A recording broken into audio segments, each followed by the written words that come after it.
आपको ऐसा लगेगा जैसे कोई दंत कथा है, बनावटी सी बातें हैं, लेकिन ये 100% सत्य है, क्योंकि हमने पहले सारा नकली ज्ञान सुन रखा है और अब हो गए हम वैज्ञानिक। 2 अक्षर सीख के ऐसे कैसे हो गया, ऐसे कैसे हो सकता है, और ये हो रहा परमात्मा की सती थी। आप कहीं पर भी देख लो परमात्मा को, आप आसानी से पहचान सकते हो कि भगवान है।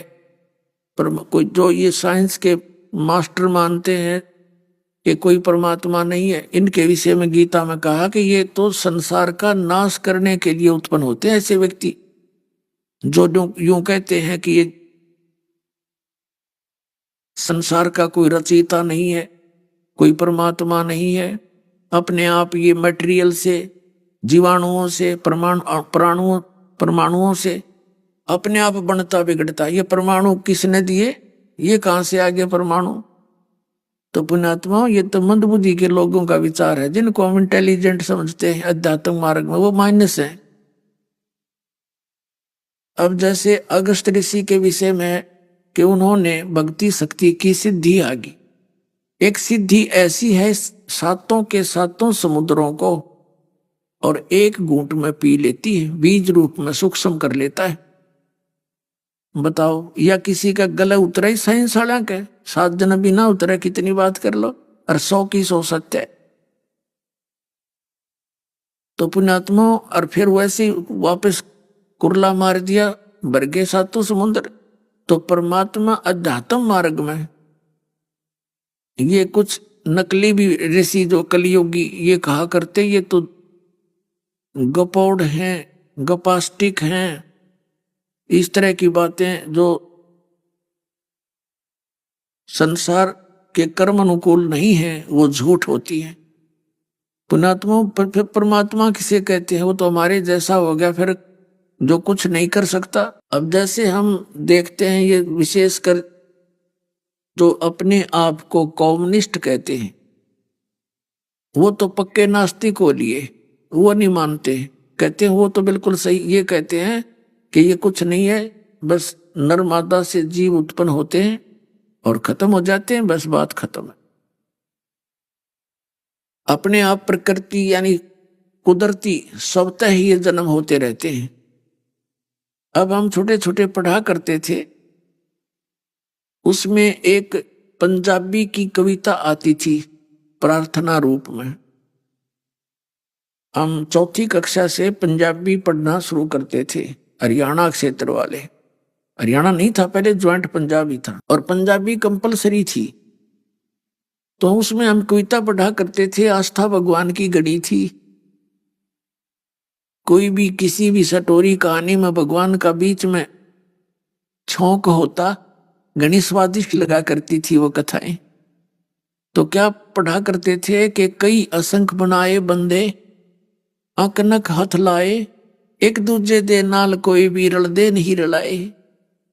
परमात्मा की महिमा गाई जाती थी कि कई असंख्य बनाए बंदे और सबका एक जैसे आंख नाक हाथ मुंह ला रखे, और एक दूजे दे नाल कोई भी रलदे नहीं रलाए।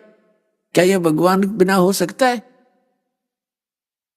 और एक ही माता पिता यानी एक ही मोल्ड से बने हुए बर्तन एक जैसे ही होते हैं, जब कुदरती मानना चाहिए। ये परमात्मा की दया है।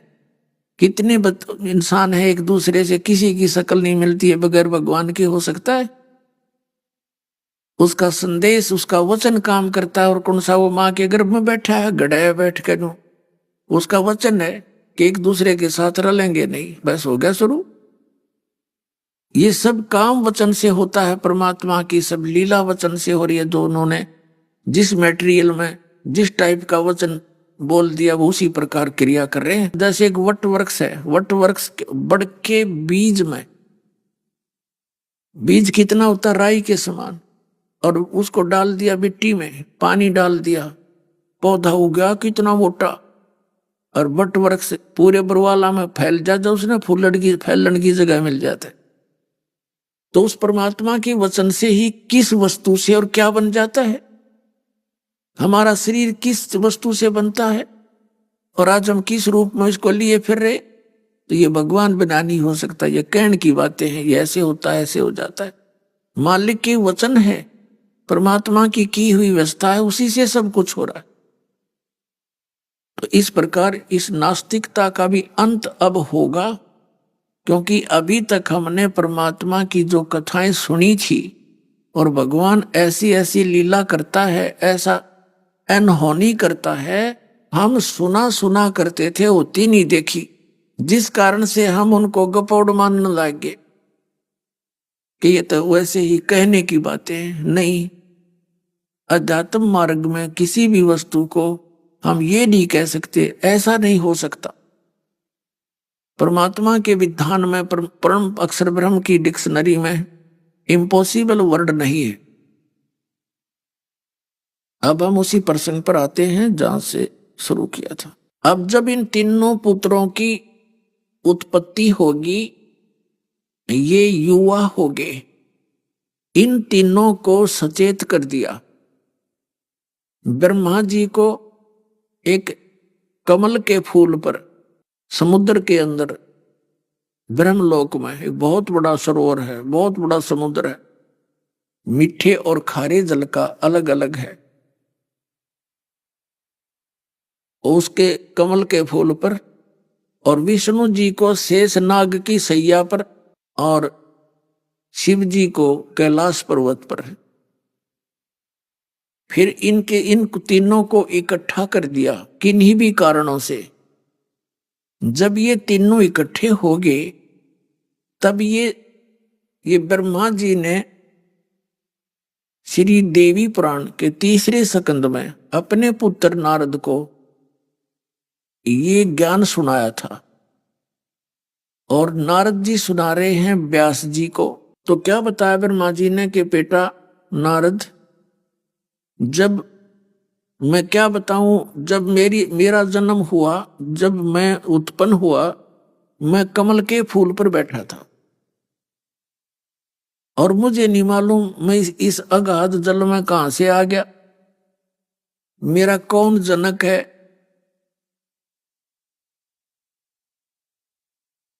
ऐसा विचार करके मैं उस कमल की डंठल पकड़कर नीचे उतरा, और काफी समय तक मैं उसका और छोर ढूंढता रहा, पता नहीं चला वो कहां तक, उसकी जड़ कहां है। मैं लौटकर फिर से उसी पर जाकर बैठ गया। अब मैं सोच रहा था मैं करूं क्या, कहां जाऊं, कौन मेरा जनक है। आकाशवाणी हुई कि तप करो तप करो। मैंने 1000 वर्ष तक तप किया, ब्रह्मा जी बता रहे हैं। फिर आकाशवाणी हुई कि सृष्टि करो। अब सोचा कि इस पर कहीं पृथ्वी नजर आ नहीं रही, सृष्टि किसकी करूं। तब क्या देखा कि एक मधु कैटब नाम के 2 राक्षस मेरे से युद्ध करने के लिए आ रहे हैं। मैं उनसे डर के कमल की डंठल पकड़कर नीचे को सपीडते चल पड़ा, और फिर आगे क्या देखा कि विष्णु भगवान वहां बेहोश पड़े हैं।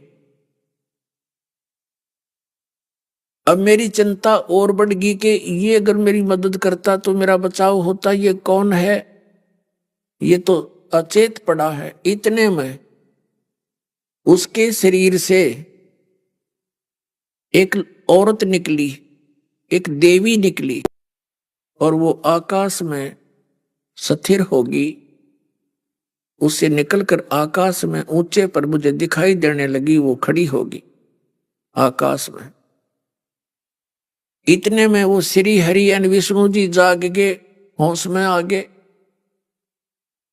फिर उसने खड़ा होते ही मधु कैटब के साथ, राक्षसों के साथ युद्ध किया। 5000 वर्ष तक वो युद्ध करते रहे। मधु कैटब नहीं मरे। फिर उस जो ऊपर देखी औरत, उसके अंदर से देवी निकली थी, उसने नीचे आकर के मधु और कैटब की तरफ एक दूसरी नजर से देखा, और वो मधु और कैटब दोनों के दोनों उस देवी की ओर आसक्त होकर देखने लगे, तब श्री विष्णु जी ने पीछे से उनकी गर्दन पकड़कर दोनों मार दिए। अब हम दो थे, इतने में ये महेश भी वहीं आ गया,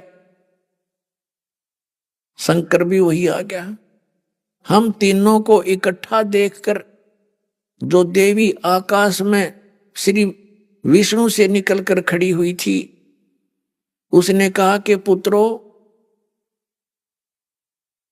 अब तुम तीनों मेरा कार्य करने के लिए संलग्न हो जाओ। बड़े को कहा तेरा नाम ब्रह्मा है, तेरा काम जीवों की उत्पत्ति करवाना, सृष्टि की उत्पत्ति नहीं।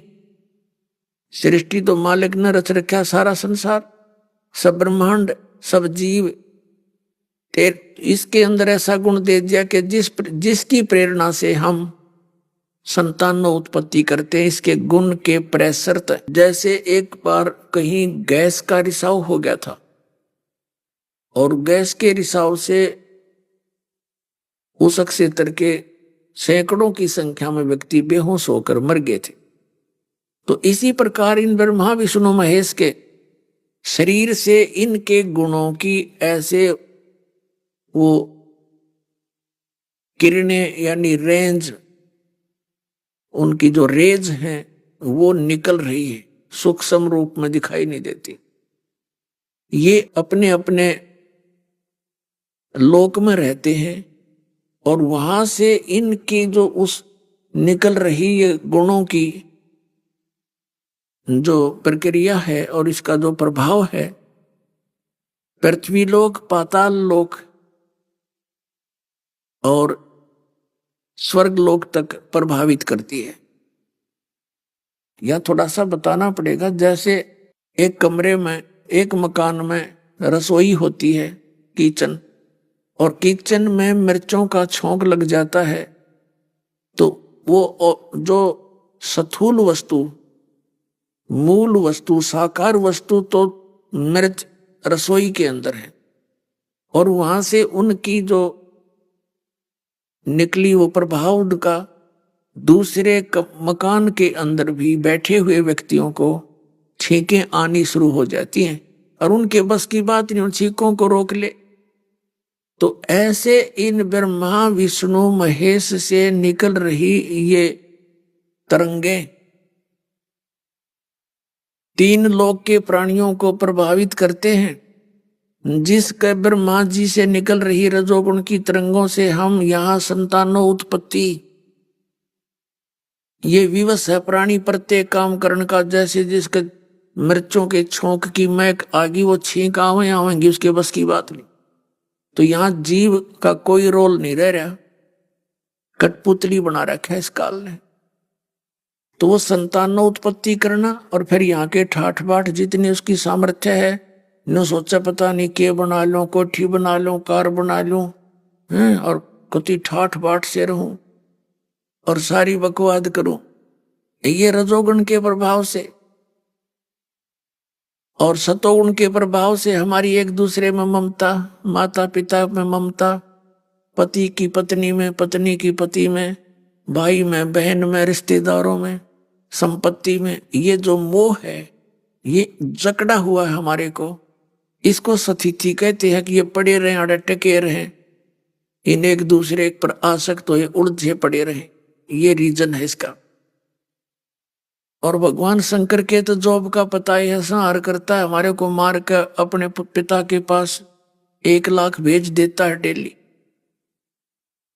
अपने आत्माओं, परमात्मा ने फिर हमें ये सारी कहानी बताई। अभी ये जो दास बताने जा रहा है, ये ज्ञान श्री ब्रह्मा जी ने अपने पुत्र नारद को दिया। नारद ने व्यास जी को सुनाया, जो श्री देवी भागवत में लिपिबद्ध है। इससे पहले थोड़ा सा हिंट आपको देना चाहेगा। ये दास के परमात्मा जब सर्वप्रथम आए सतयुग में, तो सबसे पहले वो ब्रह्मा जी को मिले। ब्रह्मा विष्णु महेश तीनों को मिले बारी बारी, पहले ब्रह्मा को, फिर विष्णु को, फिर शिव को, और इन तीनों को इस ज्ञान से परिचित कराया। ब्रह्मा जी ने प्रथम इस ज्ञान को ध्यान से सुना, फिर काल की प्रेरणा से, काल ने सोचा मेरा ज्येष्ठ पुत्र ब्रह्मा ही यदि इसके काबू में आ गया, क्योंकि वो परमात्मा यहाँ आते हैं कभी ज्ञानी रूप बना के, कभी जोगजीत के रूप में, कभी सहजदास के रूप में, और ऐसे कभी किसी के रूप में यहाँ प्रकट होते हैं। तो काल को पता लग जाता है कि ये कोई घुसपैठिया आ गया यहाँ पर, ऊपर के लोग थे, तो उसको चिंता हो जाती है। तो उसने अपने पुत्र ब्रह्मा के अंदर प्रेरणा कर दी कि नरा झूठा है यो, इसकी बातें मत मानना। तो दूसरी बार परमात्मा जब इसको फर्दर ज्ञान बताने की चेष्टा करने गए तो ब्रह्मा ने मुंह मोड़ लिया और कहा, उस समय परमात्मा ने अग्नि ऋषि नाम प्रकट हुए, जिसके पास पहुंचे ब्रह्मा के पास, तो अपना नाम अग्नि ऋषि बताया था। तो ब्रह्मा नहीं माना था। तो कहने का भाव ये है, परमात्मा कबीर जी से सुने हुए उस ज्ञान को और फिर अपने सोच के अज्ञान को मिलाकर इसने जिस तरह भी उस ज्ञान दिया वो दास सुना रहा है। अब क्या बताता है, ये तीनों वहां इकट्ठे हुए। दुर्गा ने कहा कि तुम अब मेरा काम करो। ब्रह्मा, तेरा काम है जीवों की उत्पत्ति करवाना, और विष्णु तेरा है सतिथि रखना, और शंकर भगवान को बताया कि तेरा काम है संहार करना। तब उन्होंने कहा कि माता, हम इस काम को कैसे करेंगे, कोई पृथ्वी नजर आती नहीं। तब दुर्गा ने कहा कि मैं अभी तुम्हें कुछ नजारा दिखाती हूं, दृश्य दिखाती हूं। ऊपर से एक विमान आया, काल ने भेज दिया। एक विमान आया, उस विमान में ये तीनों बैठ गए और कहा, बेट तुम तीनों इसमें विराजमान हो जाओ देवताओं। दुर्गा दूर खड़ी है, अन्य रूप बनाए, जो श्री विष्णु जी से निकली थी, आकाश में दूर से बात कर रही है। तो ब्रह्मा जी कहता कि हम तीनों विमान में बैठ गए, और उस देवी ने, तब तक इन्होंने पता था ये कौन है, देवी ने अपनी शक्ति से विमान को आकाश में उड़ा दिया। मन जैसी तीव्र गति से विमान ऊपर पहुंचा। वो कहाँ गया? ब्रह्मलोक में गया। और वहां पर ब्रह्मलोक के अंदर इसने नकली सतलोक, अलखलोक, अगमलोक और अनामी लोक की रचना उस सतलोक वाली नकल कर रखी है। और उन सब से ऊपर वो स्थान है जहां ये तीन रूपों में रहता है काल। तो इनका विमान ऊपर पहुंचा। ऊपर जब पहुंचा, सबसे पहले ये ब्रह्मा, जो काल वहां बैठा था ब्रह्मा के लोक रूप में, तो विमान में बैठे हुए ब्रह्मा विष्णु महेश देख रहे हैं कि एक ब्रह्मा ऐसा और कौन है ये। विष्णु और शिव ने ब्रह्मा जी से पूछा कि ब्रह्मा, ये दूसरा ब्रह्मा कौन है? ब्रह्मा जी कहते हैं, मुझे नहीं मालूम, ये सृष्टि का अधिष्ठाता कौन है, मैं नहीं जानता। इतने में वो विमान आगे पहुंचा। वहां क्या देखा कि एक विष्णु भगवान बैठे हैं और लक्ष्मी जी उनकी सेवा कर रही है। तो वहां हमने विष्णु जी से पूछा कि ये कौन है, और विष्णु उसको देखकर कहते, विष्णु का सिर चक्कर काटने लग गया, दिमाग घूम गया उसका। उसके बाद विमान हमारा आगे चला, दूर से देख रहे हैं, ऊपर से ऐसे स्थान पर पहुंच गया जहां पर कैलाश की भूमि पर, वहां से एक त्रिनेत्रधारी शिव जी निकला। उस दूसरे शिव को देखकर हम सभी आश्चर्यचकित रहे। उससे आगे हमारा विमान फिर गया। आगे क्या देखा? एक मीठे जल का सरोवर था, उसमें एक सुंदर द्वीप था। उस द्वीप में एक सुंदर पलंग बिछा था, उस पर एक सुंदरी बैठी थी। ये दुर्गा फिर आगे पहुंच गई और विमान में चाबी भरे रखी थी, वहां घुमाने की। इनका दिमाग ठिकाने लाने के लिए कदे ये अपने आप ने प्रभु मान बैठे, तरे तुमसे बड़ा कोई है को नहीं। तो जब ये वहां पहुंचे, देखा दूर से विमान रुक गया, ये नीचे उतरे। ब्रह्मा जी कहता है कि उस देवी की शोभा देखकर हम वर्णन नहीं कर पा सकता, कितनी सुंदर थी, किस प्रकार की वहां सुविधाएं थी। बहुत सी और भी औरतें उसके पास बैठी थी। तो उसको देख करके विष्णु जी ने बताया, कुछ याद आ गया पीछे का। विष्णु जी ने बताया कि ये जो सामने सुंदरी बैठी है, इसको मैंने बचपन में देखा था, जब मैं पालने में झूला करता था। ये मुझे पालने में झुलाया करती थी, मैं अपने पैर के अंगूठे को चूसा करता था। अब कहने का भाव ये है पुण्यात्माओं, इन तीनों को दुर्गा ने स्त्री बना दिया और अपने पास बुला लिया। तब ये ब्रह्मा जी कहते हैं कि हमने देखा हमारा रूप सारा स्त्री जैसा हो गया। वहां उनके निकट गए, तब इसने हमें आदेश दिया कि तुम ये वापस जाओ और तुम एज इट इज हो जाओगे और मेरा काम करो। ये विमान तुम्हें उन पृथ्वियों पर छोड़ेगा जो तुम्हारे लिए लोक रच दिए हैं। उस विमान में बैठाकर इन तीनों को अलग अलग इनकी राजधानियों में छोड़ दिया। अब ये तीनों अकेले थे। तब ज्योति निरंजन ने कहा कि इनका विवाह कर दे, संतान उत्पत्ति करो, ये मेरी सब्जी बो, मुझे खाने के लिए तैयार कराओ। तब दुर्गा ने ब्रह्मा और विष्णु से कहा कि तुम जाओ सागर मंथन करो। इन्होंने सागर मंथन किया। सबसे पहले जो सागर मंथन किया उसमें 4 वेद निकले। उन चारों वेदों को ब्रह्मा ने पढ़ा। उससे पहले ब्रह्मा पूछा करता था अपनी माता से, दुर्गा जी से, कि हे माता, आप ही परमात्मा हो, ब्रह्म हो, मालिक हो, या कोई और दाता है, कोई और रचना सृष्टि रचने वाला कोई और है? तो ये कहा करती थी कि मैं ही सबका करता हूं और मैं ही सब कुछ करती हूं और कोई परमात्मा नहीं। तो ये सोचा करती थी कि बच्चों को यदि मैं थोड़ा सा हिंट दे दूंगी तो ये खोद खोद कर पूछेंगे। तो इसने ऐसे ही ये इनका दिमाग बंद कर दिया था कि और कोई नहीं भाई, मैं ही सृष्टि की करता हूं और मैं ही सब कुछ हूं। तो बच्चों ने जैसे माँ बाप बताएं वो बात फाइनल हो जाती है, ठीक है। फिर जब इसने वेद मिले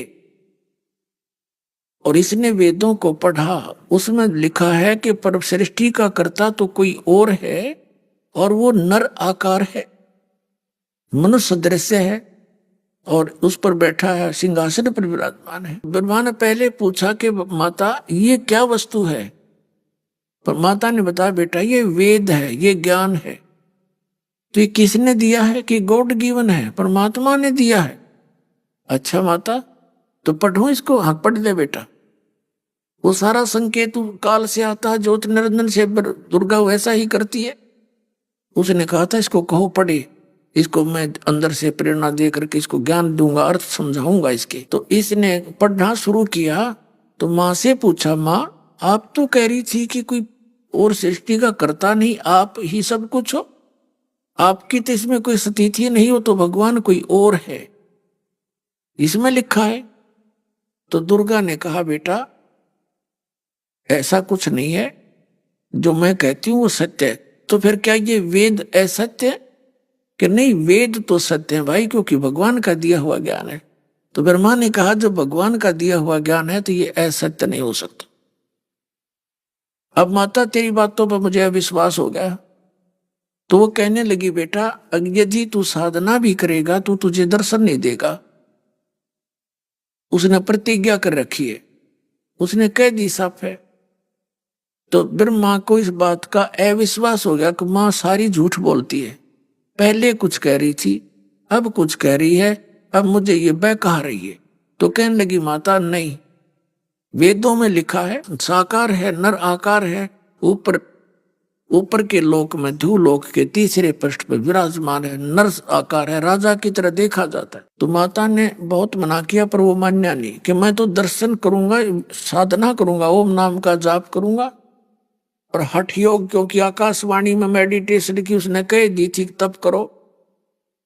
वो आकाशवाणी तो थी काल की अपनी सोच, अपना गुमराह करने का मेथड। और ये वेद दिया था पूरा ज्ञान परम अक्षर ब्रह्म ने, कबीर भगवान ने इस ज्योति निरंजन के अंतःकरण में, और उसमें टाइम फिक्स कर दिया था इतने समय के उपरांत ये इसके अंदर से अपने आप बाहर आओगे ना, तो बाहर भी ना निकालो। अभी आपने सुने